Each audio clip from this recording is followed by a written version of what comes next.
Video में हम इस मसले को जानेंगे कि जनाजा लेकर चलने में सर आगे होना चाहिए या पैर आगे होना चाहिए।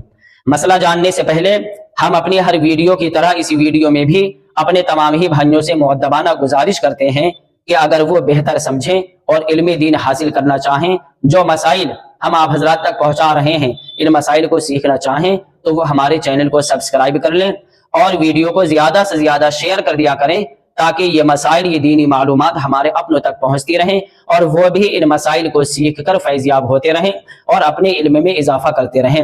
मसला बताने से पहले इबरत के तौर पर, सबक के तौर पर दो हदीसें हम आप हजरात को सुनाना चाहते हैं।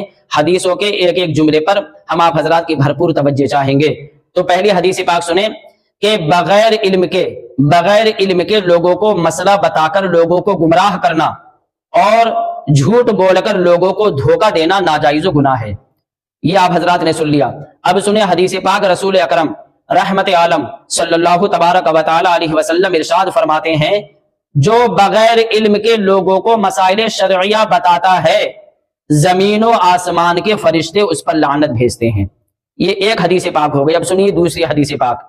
रसूल अकरम रहमत आलम सल्लल्लाहु अलैहि वसल्लम इरशाद फरमाते हैं कि सिद्क को लाजिम कर लो, क्योंकि सिद्क नेकी की तरफ ले जाता है और नेकी जन्नत का रास्ता दिखाती है। और आदमी बराबर सच बोलता रहता है, सच बोलने की कोशिश करता रहता है, यहां तक कि वो अल्लाह ताला के नजदीक सिद्दीक लिख दिया जाता है। आगे आप इरशाद फरमाते हैं कि खुद को झूठ से बचाओ, क्योंकि झूठ फुजूर की तरफ ले जाता है और फुजूर जहन्नम का रास्ता दिखाता है। और आदमी बराबर झूठ बोलता रहता है, झूठ बोलने की कोशिश करता रहता है, यहां तक कि वो अल्लाह ताला के नजदीक कज़्ज़ाब लिख दिया जाता है। यह हदीसें सुनाने का मकसद ये है ताकि कोई भी शख्स अपनी तरफ से किसी को भी अंदाजे के तौर पर मसला बताने की जरूरत हो हिमाकत ना करे। अगर मसला इल्म में है तो ठीक है, अपने भाई को बता दो। अगर इल्म में नहीं है तो माजरत हासिल कर लो या थोड़ा सा वक्त ले लो कि 1 घंटे के बाद या 2 घंटे के बाद या 1 दिन के बाद मैं देख के ये मसला आपको बता दूंगा, लेकिन अपनी तरफ से कोई गलत मसला उस अपने भाई तक ना पहुंचाएं।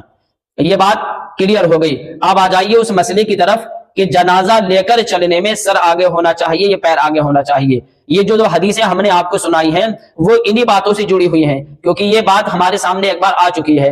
हम किसी जनाजे में गए हुए थे तो हमने वहां देखा कि एक ऐसे शख्स आए हुए थे हमारी ही तरह, कि जिनको लोग बहुत बड़ा आलिम बोल रहे थे, यहां तक के लोग मुफ्ती तक बोल रहे थे। और वो लोगों से बार बार ये कह रहे थे कि जो लोग जनाजा लेकर चल रहे थे कि पैरों को आगे लेकर चलो, पैरों को आगे लेकर चलो। हालांकि हम उन्हें समझाने की कोशिश कर रहे थे, बताने की कोशिश कर रहे थे, लेकिन वो तो एक बहुत बड़े आलिम अपनी आप को समझ रहे थे, बहुत बड़ी मुफ्ती समझ रहे थे और लोगों से ये कह रहे थे कि जनाजा लेकर चलने में पैर आगे लेकर चलो।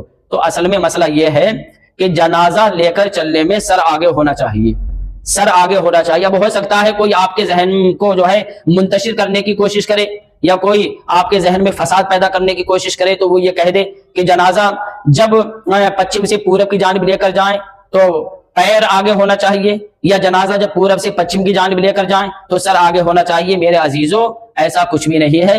आप जनाजा चाहे पश्चिम से पूरब की जानिब लेकर जाएं, चाहे पूरब से पश्चिम की जानिब लेकर जाएं, चाहे दक्षिण से उत्तर की जानिब या उत्तर से दक्षिण की जानिब लेकर जाएं, हर हाल में जनाजा लेकर चलने में सर आगे ही होना चाहिए।